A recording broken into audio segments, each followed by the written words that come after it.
Welcome to the Wanting to Wealthy podcast. We are doing an interview again with my husband, Sean Hogan. In this podcast, we talk about all things money related, whether it's personal, business, things you should know, things you wish you had known sooner, and the like. My name's Ashley Hogan. I'm the host, and we are going to talk about transitioning into a full-time self-employment situation today. Okay, so has it been a year and a half, 2 years since you were on the podcast last? I think so, yeah. Yeah. Something like that. Yeah. And you were just working on your business. You had been to your first big event for personal development, and we were learning from that situation. So we are now uh, continuing to have grown in your business, and we are looking to um, talk about what that transition was like moving from full-time work, full-time W-2 job to full-time self-employment.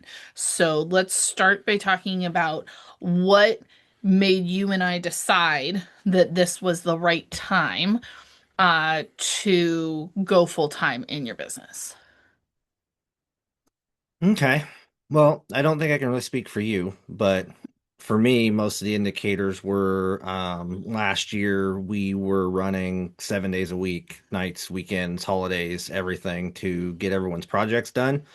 And we just got extremely lucky on the timing for the hay last year, and then I was able to line it up with my vacation time and time off work, Mhm. and the weather cooperated and the equipment cooperated.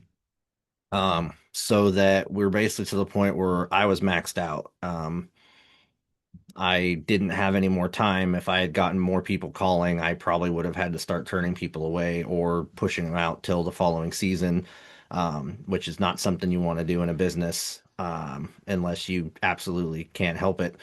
So to me, a lot of that was the indications that it was time to consider moving full time, as well as I've grown every year consecutively over the prior year. So having that momentum and having that ball rolling, I also felt personally that I didn't want to stop that momentum. We got a good thing going. Let's keep it going. So I wouldn't have been able to grow, expand, or do anything beyond what I had done last year and still work full time. Okay, so two questions. First, let's backtrack for a second and remind listeners of what you do in your business. Okay. I have two sides to my business. I have a construction side, which is excavation, site prep, gravel work, RV pads, land clearing, um, junk removal, and basically if it involves equipment type projects. And then I have the hay side and ag side, or hay and ag together, which is we do custom hay for people. We do our own hay, and then we also retail hay. And we have delivery and storage options for customers as well for hay, and then also field mowing and tilling and ag related work. Okay.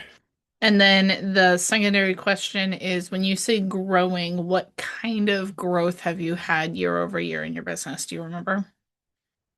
I don't have the exact numbers off the top of my head. So you've more than doubled year over year. Okay. Every year. So whenever he started, we're going into the fourth season. So we went first season, we doubled that into the second season, and then we doubled that into the third season. Um, and so you're closer to six figures than you are to fewer Hmm. as far as sales in your business. And that was part-time weekends. And you had mentioned that trying to continue to grow your business while working a full-time job was pretty much impossible. We didn't turn people away last year, but we created a wait list, especially for the hay season for this year, of about four times what we actually had um, acres covered last year. Right. And not all of those panned out this year as we were moving forward. We got new people coming in. We have people from last year like, yes, we still want you to do the product, do the hay sales for or hay baling for us. But it it did create momentum going into this year, which made me as a financial person feel better that we had this kind of these are people who want to work with us. So those are kind of the decisions, the reasons that you were thinking, okay, we need to go full time. What scared you going into full-time work? What kind of things made you nervous? List might be shorter if you ask me what didn't scare me. Um, I mean, so a lot of people, myself included, for the longest time, saw a W-2 job as a perceived safety net. That no matter what, you have a W-2 job, you're golden. And that's mostly true, but it's not 100% true. There's nothing saying that something can't happen to your W-2 job or even to your position or even to your company. Um, to where that's never a 100% guaranteed thing. Is it a safer bet than trying to be an entrepreneur or doing your own thing? Absolutely, but by no means is it 100% guaranteed. So that's probably the big one. I want I to argue that it's not a safer bet. You're just transferring the risk to someone else.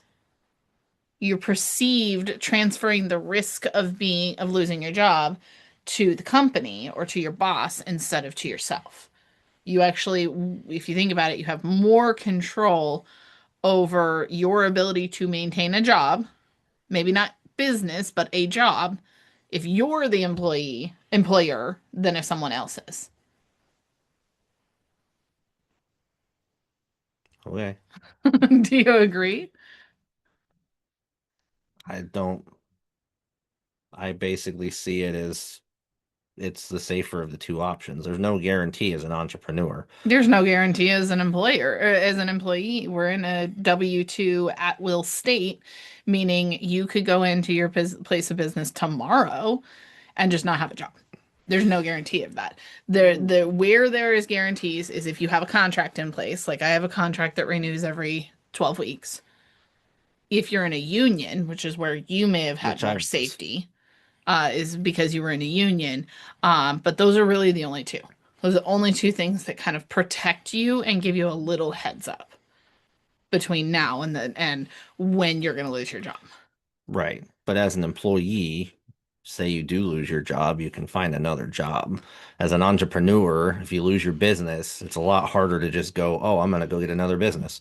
It's true. There's definitely more risk. That's why I say it's like a transfer of risk because the risk of employing you is on someone else Mhm. versus on yourself. So money's the biggest one. Making sure we're going to cover the bills. My business is holding itself up, but it doesn't hold us up financially. So one of the things about working full time and doing this on the side was that my income from my full time job is paying the bills, the day to day is taking care of things, while my business was getting under its own feet.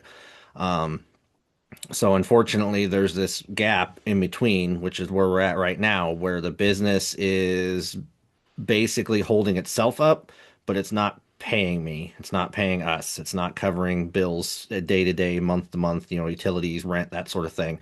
It's just making just enough to keep itself. Um, and there's really no way to avoid that step other than to just keep growing, keep going, which is where we're at right now. So that's a little scary. Because basically, if we don't have alternative ways to cover that income or get the business going soon enough to start covering that income, that's a potential that's a break point for the business essentially.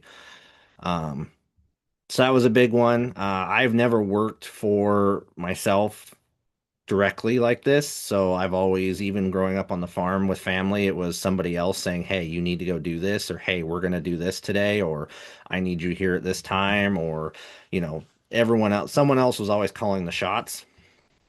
So having all of a sudden going from being structured in your schedule or structured in your job or your tasks or whatever you're doing to just you make those calls now. It's up to you. You decide when you get up. You decide when you go to work. You decide what you're doing, when you're doing it, how you're doing it, in what order. That's I was a little more ready for that because I've been in semi leadership roles before. So the decision making part isn't really new to me. Mostly it's the scheduling and um, realizing that you're the one making the decisions. Like, this is yours, it's your thing. You can do what you want with it, good, bad, or otherwise.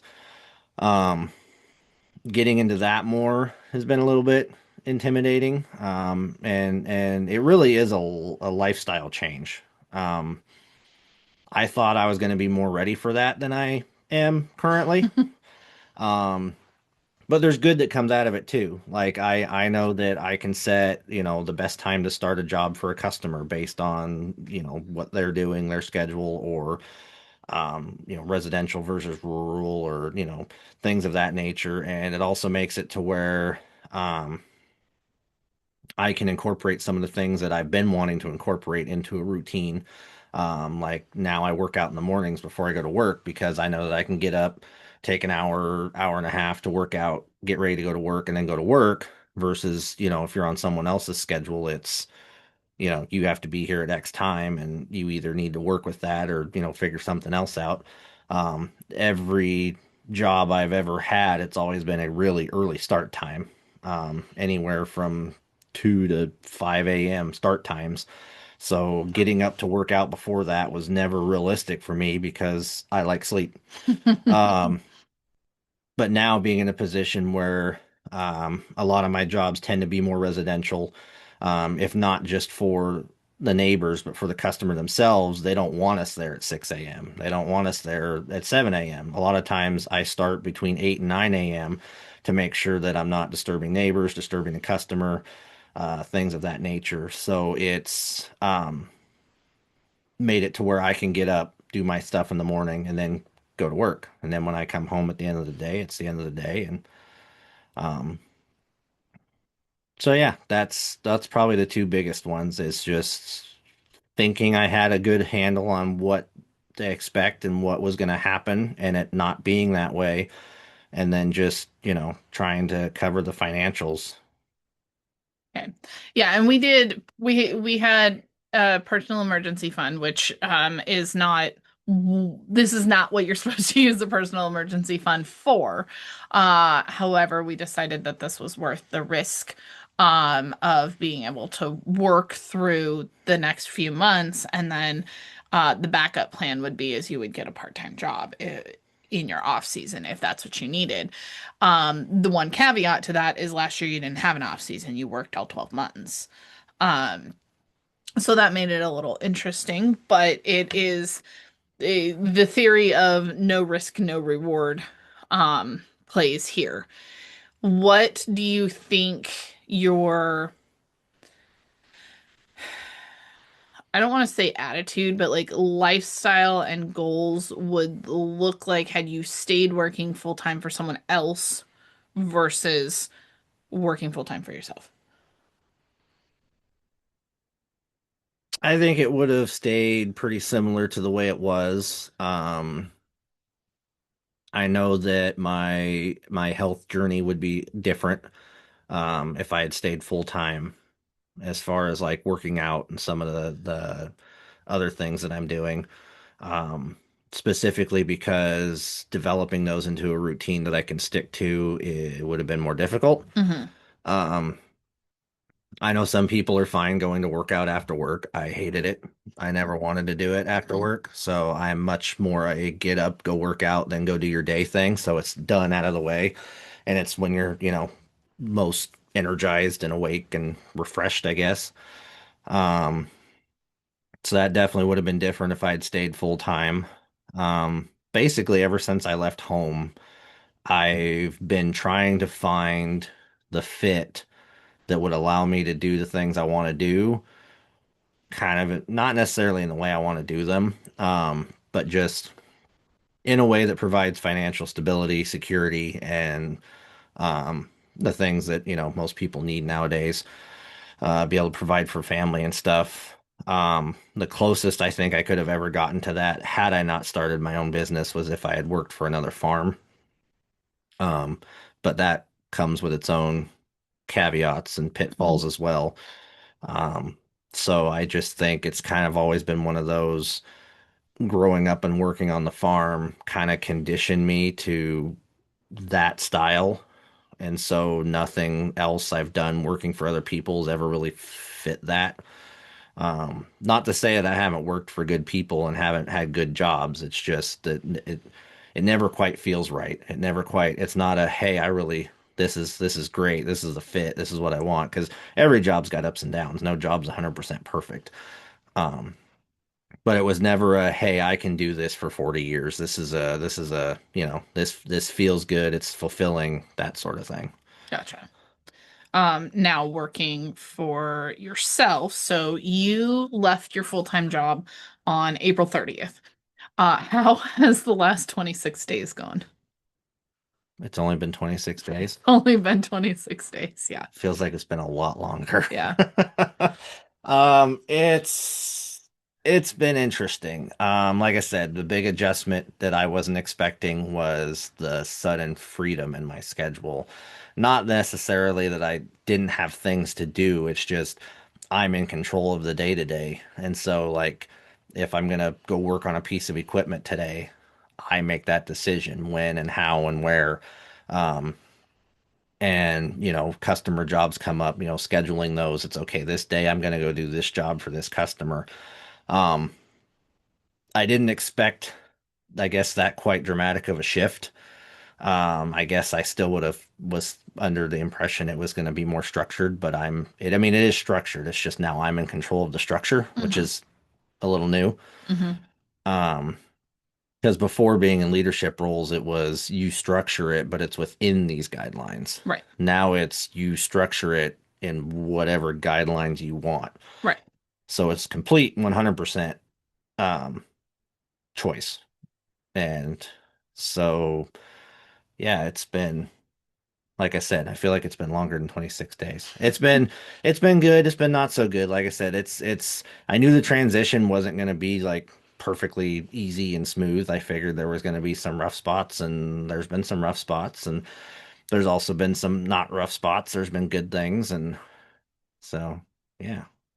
How has the work-life balance been as far as with a W-2 job, you clock out, in theory, you're done. You don't take homework home.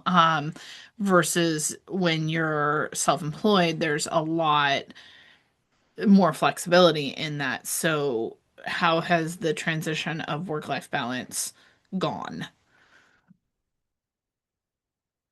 It's interesting because on one hand, I've had 2 days off in the last 26 days. So, just from that perspective, it's like, oh, the work-life balance is clearly way off. But a lot of times, and I think a lot too, is like with W-2 jobs, people are like, oh, I'm working for the weekend. I put in my 40 hours, my 36 hours, 32 hours, whatever you're doing. I put those in, and then the time I don't have to be at work, that's my time. That's my free time. That's when I do what I want to do. Um, so while I've only had 2 days off in the last 26 days, I feel it's less about that now because it's doing things I want to do more Hmm. than than doing it for someone else or doing a job that, is fine, but it's not what you want to do. Also, there's times mixed in and amongst that time. So I can go out and work on a piece of equipment or do a job for a customer and say, if I don't start till 9 a.m. and I get up at 7, that means there's 2 hours there that I'm, with family or doing stuff or am on personal time that I wouldn't have otherwise if I was still at my full-time job. And so having that and then going to work and then again having some of that in the afternoons or the evenings, or if I'm working here, like say in the shop on equipment, I can do that for a few hours, take a lunch break, do a little personal time, whatever, then go Hmm. back and do more. Um, so I think there's more work life mixed together during the time. Hmm. It's not a, oh, I work Monday through Friday and get Saturday, Sunday Hmm. off, and Saturday, Sunday are the only 2 days I get to Right. spend with family or go places or do things. So Right. while it's so far been a little less quote unquote dedicated time off, I feel that it's been more balanced work life Hmm. because it's mixed in. Hmm. It's Yeah. not just Yeah. this is work, this is Yeah. home life. Yeah. It's not as cut and dry, but you've seen both Bubba and I more, not less, Mhm. since you've been off. Um, and I mean, I mean, a lot of times we're not done until 8 at night, like between what I'm doing, what you're doing. But you've done school with Bud. You've been at his soccer games and his practices. Um, and you're right, there's a lot more, like, in my opinion, pockets of time where you're exclusively working on your business, pockets of times where you're exclusively working on or doing something with your family.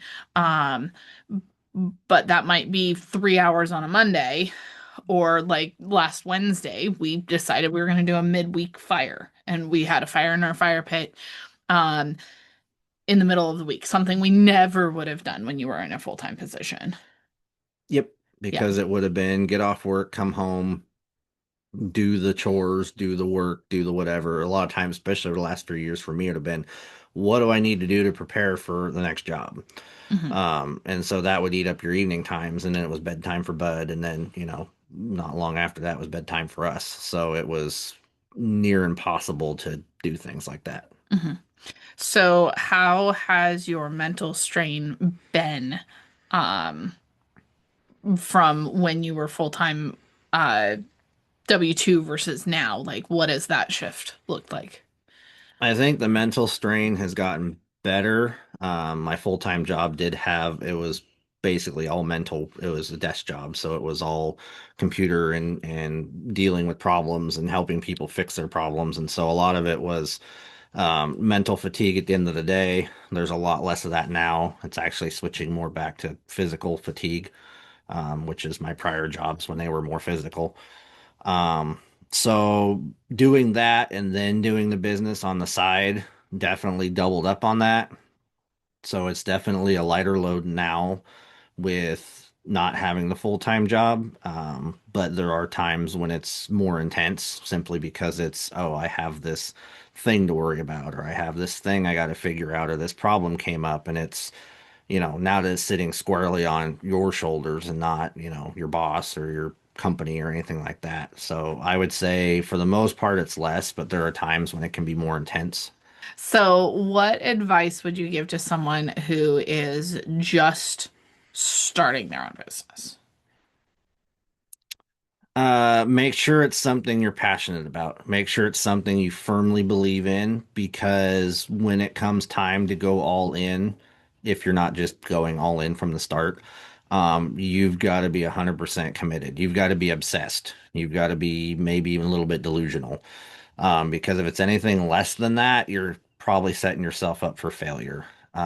It's important to, I know it sounds cliche, but the whole follow your dreams and do what you want to do, you'll never work a day in your life type thing. There is an amount of truth to it. I wouldn't say that everybody should do absolutely exactly their dream job, because a lot of times that can be really hard to obtain. Like, my passion is agriculture. So for me, anytime I'm doing anything ag related, that's like I'm not working. I can do that for 14, 16, 18 hours a day, get up the next day and do it again, no problem.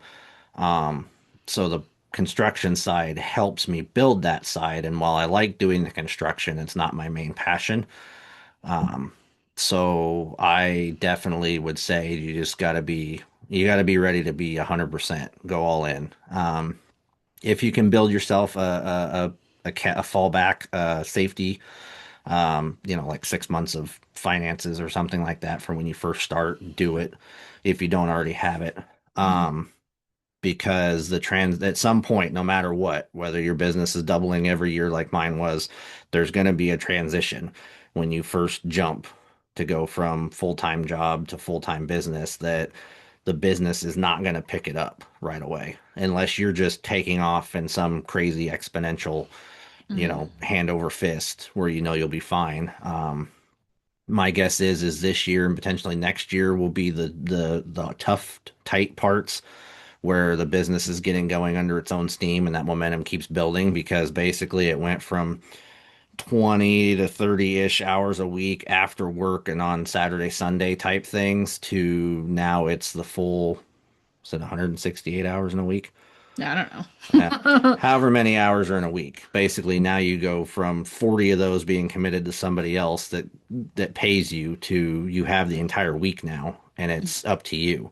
You've got to do the work, you've got to make it happen, you've got to do the jobs, you've got to do the things. So there's no way to ease into it necessarily. I think we eased into it as best as we could Hmm. by getting established and getting what we could rolling ahead Yeah. of time. Yeah. But there just comes that point where you've got to do it. And the more prepared you can be, the better. So, Yeah. like I said, have some savings saved Hmm. up to carry you through as you transition. Um, and then, like I said, once you go all in, you've got to be all in. You can't be, oh, I don't feel like it today. I'm going to take a day off because I want to. You got to be ready to do the work. You got to be willing to grind. You got to be willing to put it in because you got to be 110%. Because if you're not, the business is going to give you back exactly what you put in it. Hmm. A lot of people think, oh, I have a business. That means I can make my schedule and this is my first year in business. I'm going to take 3 weeks off for hunting season. It's like, well, if you don't prepare for that and your business isn't set up for that to support you for that, you can't do that. Right. You got to get to a point where there's either a guy that's going to come in and replace you and work those 3 weeks you're gone, or you've got to have enough money stocked away and your business set up in a way that it can be closed for 3 weeks and you're okay. Yeah, and you don't lose momentum within your business because Hmm. consistency is a huge amount of that. And I'm not saying that you have to work all 52 weeks of the year. Yours and my goal is to take a vacation like every single month in the off season.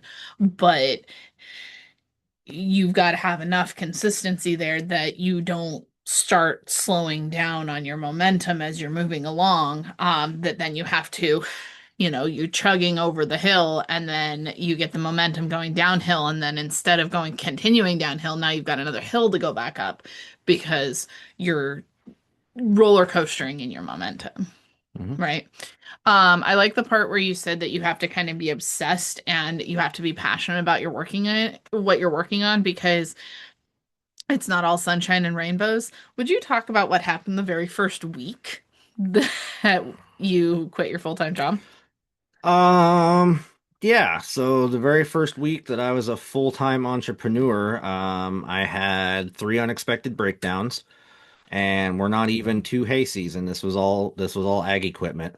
It's literally just we acquired some new to us equipment, and we had other equipment we're getting ready from last year, and as we're going along. So within the first week, I had three unexpected repairs that I wasn't planning on, that I had no idea were coming. And then one of my new to me pieces of equipment needed a lot more work done than what was initially thought. Hmm. And so that was in there. And then another new to me piece of equipment, same thing. I expected something with used equipment because used equipment's There's basic. risk. Yeah, basically your options are you pay full price for new equipment and have payments, or you take the risk on used equipment and hopefully the repairs are spread out or minor.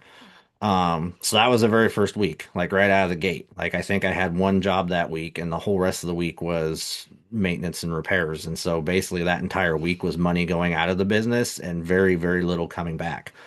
Um, we had three unexpected breakdowns, and three separate repairs in the first week, and only like one job for a customer that wasn't very big. So we had like probably close to $7,000 or $8,000 go out the door and only had like 1,000 come back.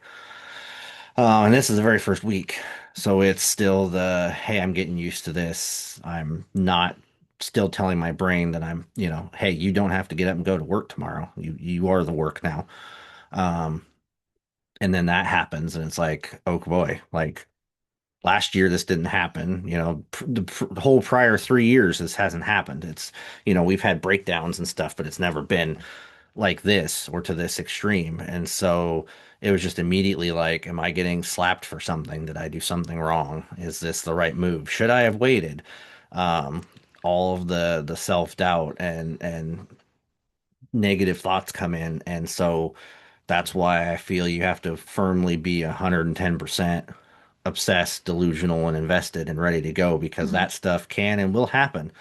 Um, And I know that I was extremely lucky last hay season, and I was extremely lucky with the weather and extremely lucky with the equipment. And I know that that's not going to be every year.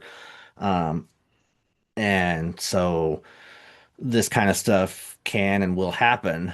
And so being able to weather it to the best of your abilities is probably what's most important. And that's where the consistency part comes in. Um, Especially if you are in customer service or if you're working with customers, then you definitely have to be consistent because people aren't going to like you or trust you if you look shady or fly by night or if you're going to be there one day and gone the next. And so, consistency over pretty much everything. Mhm. And so, yeah, that was the very first week. And it's hopefully it's a buy once, cry once kind of thing where you just got to deal with it and you got to move on. And as an entrepreneur, that's the thing is you just got to deal with it and move on. There's really no there's nobody to save you. There's nobody to make it better. You have to do it. Um, and so I had to do that my very first week. It's just, well, we this is what it is. This is what we have to do. We got to deal with it and we got to move on. Um, so thankfully, it's gotten better since that first week. But that first week would have had a lot of people scared enough to go back to a W-2 job and be like, nope, this isn't for me, and throw in the towel. Like you have to have that tenacity like you were talking about to keep going when it's hard. Yeah, my boss at my W-2 job was like, "Hey, if you ever need a job, come back." I'm like, "Thanks, I think." Because I don't, the idea is that I don't have to come back, and the idea that you're offering that, it's like, are you offering that because I'm going to fail, or are you offering that to try and be nice if something were to happen? But It's nice um, to have a safety net of sorts if you have to go back to work, but yeah, obviously the first preference is to, be successful and not have right, to worry about it. right. And it's not something that I think any business owner in any industry is alone in. Like every business owner has their version of that. Mhm. Yeah. One of the things that I heard a lot when I first started my entrepreneurial ventures is that you can quit tonight and then you got to rehire yourself tomorrow. Sometimes it's just trash and there's nothing you can do about it, and you beating your head against the wall is not going to make it any better. In fact, what was it that there was some piece of equipment or something that you were working on that you were getting so frustrated that I'm like, just stop. And then you went back the next day and you finished the project, but you were about ready to call in somebody else to help you because you were tired, you were overwhelmed, you weren't thinking straight. Sometimes we just need to stop for the day, for the night, go do something else and then come back to it. Yeah, that's definitely a skill I've had to work on and learn to recognize. But when stuff starts becoming overwhelmingly difficult more than it should be, it might be time to stop, give it a break, sleep on it, come back the next day. That's exactly what happened. It was a fuel filter on one of the tractors, Mm, yeah. and I was just fighting it and fighting it and fighting it, and it shouldn't have been that hard. And I was ready to throw in the towel and bring somebody else in, and you told me to just sleep on it, take a break, come back, and then rested, less frustrated, less tired after a long day. I was able to figure out the issue, and we got it taken care of, and I didn't have to bring somebody in for it. Mhm. Those moments will happen, and everyone's susceptible to them. And learning to recognize when that's happening and what you should do is important. How important was the knowledge of your numbers, expenses, income, so on and so forth, with your decision, our decision to go full time in your business? 1000%. Because I know for a fact that I would be way more freaked out, insecure, neurotic, and emotional. Um, if I was just doing this blind, if I had zero idea what my numbers look like, if I had no idea what the business was making, no idea what I was spending. I mean, there were some times I wish I didn't know what we were spending, but without knowing at least the basics to know what those numbers are, I feel like you'd be flying blind. And I mean, some people might be comfortable with that, the whole ignorance is bliss thing, but when it comes to your business, you really can't because it can look like you're making money and you're not. It Hmm. can look like you're profitable and you're making money hand over fist, but if you're spending it or hemorrhaging it or wasting it faster than you're making it, then you're Hmm. not. And you've got to at least have enough fingers on the pulse to recognize that, even if you're not, accountant level status knowledge of your numbers, you got to at least be able to go, okay, this month I made X amount, I spent this amount, I've got this left over, or I'm negative, and at least recognize that to help you make decisions and to pivot based on what the data tells you. Basically, so you can take emotion out. And that's tough too. I'm still Hmm. working on that. Trying Yeah. to take your emotions out of your decision making for your business is another key thing that you will have to do. Yeah. And I'm still working on it myself, trying to not let emotions and things dictate my decisions. Hmm. Both good emotions and bad emotions, because Yes. you can be super excited about stuff and make a poor financial decision for your business because you're excited, just as well as you can do that when you're angry. Yep. You find this really good deal on something that you need that's going to improve your business, but it's a really good deal because it's a worn out hunk of junk. And because you didn't take 10 minutes to figure that out, it now costs you twice or three times what a new one would have costed you and way more downtime and heartache. So good decisions can also be detrimental, just like bad ones. Hmm. Or good feelings, sorry. Good feelings, bad feelings. So good emotions and bad emotions, both. It's you and knowing the numbers helps. If you can make decisions based off the data and your numbers, that will, even if you have a feeling behind it, that will still steer you more in the right direction Hmm. than if it's just pure emotion. Hmm. And not to say that feelings are bad. We need the why behind our business, behind what we do to be passionate about it. So if you don't have a solid why, which we'll get to in a quick second, you're not going to take the business as seriously as it needs to be taken while also not being emotional while you're making the day-to-day decisions. Make those from a logical, strategic standpoint, um, and the why behind your business being the emotional side of it. I was listening to a TED Talk recently, which is by Simon Sinek, and I'll link it in the show notes, but the main theory there is people don't buy what you do, they buy why you do it. So with that, why do it? What's your why? My why is I want to help people and I want to provide a service that not a lot of people provide to help people that not a lot of people can help. Um, my passion is agriculture. I grew up on a farm. I think that's like the best thing you could do ever. And I know that people don't all agree with me, and that's fine because we need doctors, we need lawyers, we need everybody. Not everybody should be a farmer. But I want to be a farmer. That's my passion. So my why is to help people and to also allow me to be in agriculture and do farming. Um, a lot of that stemmed from early on in our relationship when we were at boarding facilities, and a lot of times, if you're lucky, they gave you a pallet to store your hay on. And so you had, 8 to 10 bales of hay at a time that lasts your animal a month maybe. And then you got to find more hay. And at least in our area, what happens a lot of times is prices and hay is plentiful in June, July, and August. But then by January, February, March, prices have doubled or more, and nobody can find hay. And the hay it is available isn't very good quality. So, having experienced that firsthand, one of the services I wanted to do with my hay operation is to have retail hay available that I don't jack the prices around on. Basically, I set the price in June when the hay is made or July, and then that's the price it is. I don't jack it up in wintertime. I don't jack it up when the market gets scarce. I don't jack it up when everyone sells out and there's nothing left. I set the price. And my price is usually high for summer, but by, late fall, winter, it's usually right on par or even a little lower than other people. And I do that so that I can sustain the business so I can keep doing it, but then also to try and help people and giving them the option to essentially request or hold an amount that they need allows them to essentially kind of use my barn as storage where, for a deposit, we say, hey, you want 4 tons. Okay, here's a deposit for 4 tons. There's 4 tons out there for you. get it when you need it, when you have room for it, because not everybody has the room to put up all the feed they need for their animals for the whole year in June, July, or Mhm. August. And there's a lot of people in that scenario.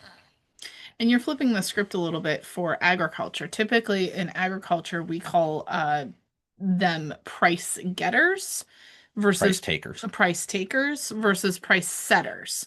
And you're going for more of the price setter approach, that you're setting a price and then sticking with it instead of just doing whatever the market is doing. Yeah, and obviously I consider the market. I don't try to vastly overvalue or undervalue my product, so I do rely on the market for input. Um, but I basically, once I establish that based on the market, I leave it. I know there's lots of people that, oh, my hay's $5 a bale in June and it's $12 a bale in January. It's like I don't want to do that to people. I've been in that situation. It's not a great place to be. If I can make the profit and have the margins I need on it at $7 or $8 a bale, that's what I'm going to do. So I'm not going to sell a lot of it in June, July when everyone else has theirs at 5, but I will sell a lot of it in January when everyone else's is 12. Right. And so that's kind of been my thought behind it. Um, and like I said, it allows me to do what I want to do, which is agriculture and help Mhm. people. And the construction side's the same way. A lot of my customers are too small for the big guys that have all the equipment and people and knowledge to do the work, but they're too big for the little tiny guys that often don't have the equipment or don't have the knowledge or don't have the Yeah. people to Or do the too big to work. do it themselves. Right. Or they just don't, or there's just nobody that does that kind of work. I Mhm. get that quite a bit where people call, do you do this? Well, that's great. You're the only person I can find that will do this.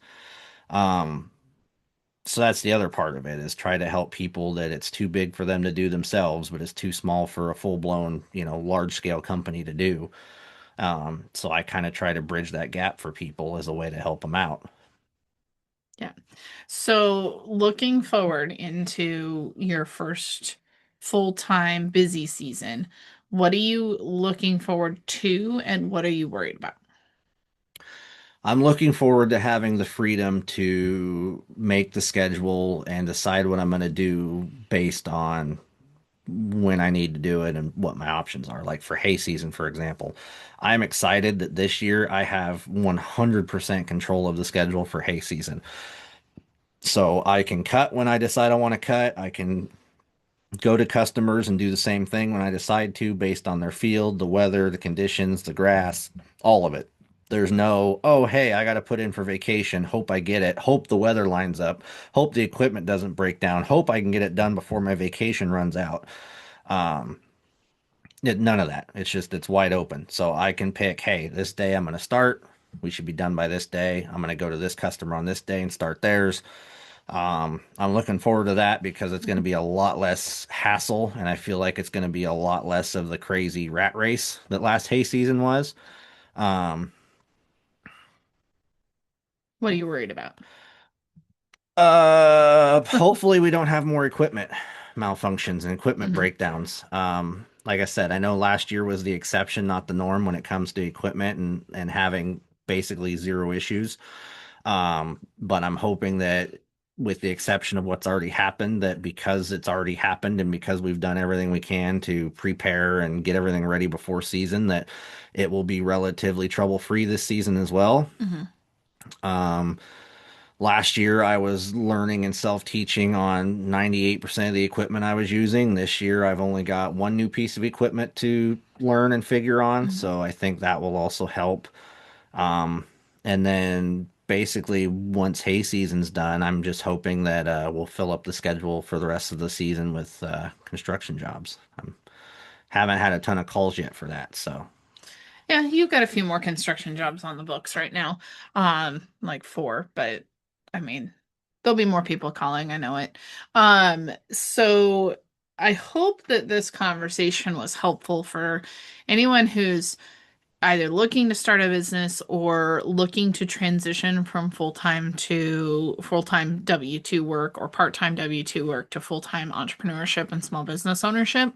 Um, if you have further questions for myself or for Sean, you can DM us on Instagram or Facebook. Sean's business is at the Hogan Enterprises, and mine, of course, is at Wanting to Wealthy. And ask questions. We would love to do some YouTube shorts or some TikToks to answer more questions about that. So, last question I've asked you before, I'll ask you again. What does wealthy mean to you? The freedom to do what I want to do when I want to do it. And that's my personal why I went into being an entrepreneurial business owner. So my business has a why, and then I also have a why personally for why I'm doing it, and Mm, that's my why for why I'm doing it too. perfect. Thank you, honey. Thank you.